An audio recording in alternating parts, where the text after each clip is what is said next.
जीवन में जो कड़वी बातें हो जाए, प्लीज उन्हें भूलने की आदत डालिए। जीवन में कड़वाहट किसकी जिंदगी में नहीं आती, जीवन में अशुभ योग किसकी जिंदगी में नहीं आते, जीवन में विपरीत वातावरण किसकी जिंदगी में नहीं बनता। जरा एक बात बताओ, अरे अपने साथ तो हुआ ही क्या, एक बार कल्पना करो। सीता कौन थी बोलो तो? लक्ष्मी का अवतार। सीता कौन थी? रघुकुल की महारानी। सीता कौन थी? जनक नंदिनी। सीता कौन थी? भगवान की पत्नी। अब जरा कल्पना करो तो, पैदा होने के लिए रामायण कहती है उन्हें मां की कोख न मिली, जमीन को फाड़ कर आना पड़ा। शादी हुई तो खुशियों का बैंड भी न बजा कि परशुराम बैंड बजाने पहुंच गए। शादी करके अपने ससुराल 4 दिन सुख से न जी कि मंथरा और कैकेयी प्रकट हो गई। पति का साथ निभाने के लिए जंगल में गई तो रावण प्रकट हो गया। रावण के चंगुल से निकल कर आई तो अग्नि प्रकट हो गई। अग्नि परीक्षा में निकल कर आई तो धोबी प्रकट हो गया।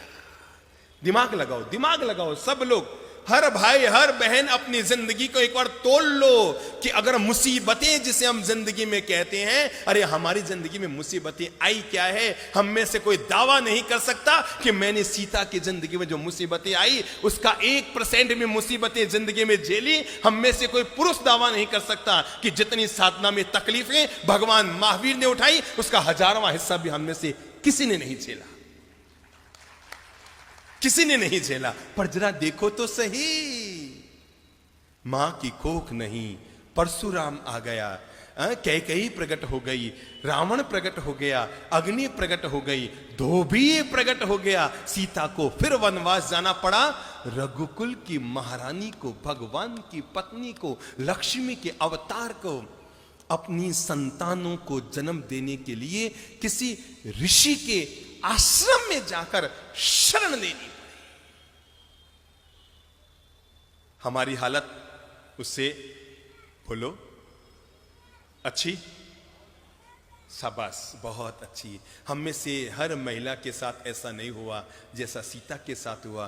पर मैं आपको यह बताना चाहता हूं, इतना कुछ होने के बाद भी सीता के मन में शांति थी, चेहरे पर मुस्कान थी और अंतर मन में औरों के प्रति पवित्र भावना थी। मैंने इसलिए कहा, जीवन में बुरा वक्त तो कभी भी किसी के साथ जीवन में आ सकता है, लेकिन बुरा वक्त आने के बाद भी जब वो वक्त बीत गया, हो गया सो हो गया, जो बीत गई सो बात गई, तकदीर का शिकवा कौन करे, जो तीर कमा से निकल गया उस तीर का पीछा कौन करे। उसने आपकी जमीन दबा ली, नो प्रॉब्लम, जो मेरा है वो जाएगा नहीं और जो चला गया वो मेरा था ही नहीं।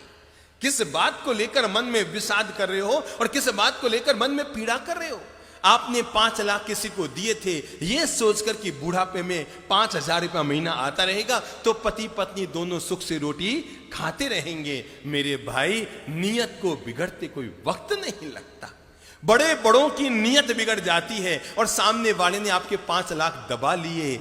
चिंता मत करो, ऊपर वाले की व्यवस्था बड़ी गजब की होती है। वो 99 द्वार बंद करता है, तब भी जिंदगी में एक द्वार जरूर जरूर जरूर खुला रखता है। 99 बंद द्वारों को देखना, इसका नाम है विषाद, और खुले एक द्वार की तलाश करना, इसका नाम है जीवन का प्रसाद। भूल जाओ, किसी ने आपके साथ गलत व्यवहार किया, कब तक उसकी गांठ मन में बांधे रखेंगे। किसी ने आपके 2 लाख डुबो दिए, अरे रुपये गए सो गए, कोई दिक्कत नहीं, आपकी नींद और चली गई, आपकी शांति और चली गई, आपकी मुस्कान और चली गई, आपकी सुख की रोटी हाथ से चली गई। रुपये गए सो गए, जाए भाड़ में। अरे सबके रुपये जाने ही हैं। आदमी जन्म लेता है ना तो लंगोट मां पहनाती, उसमें जेब नहीं होता, होता है क्या?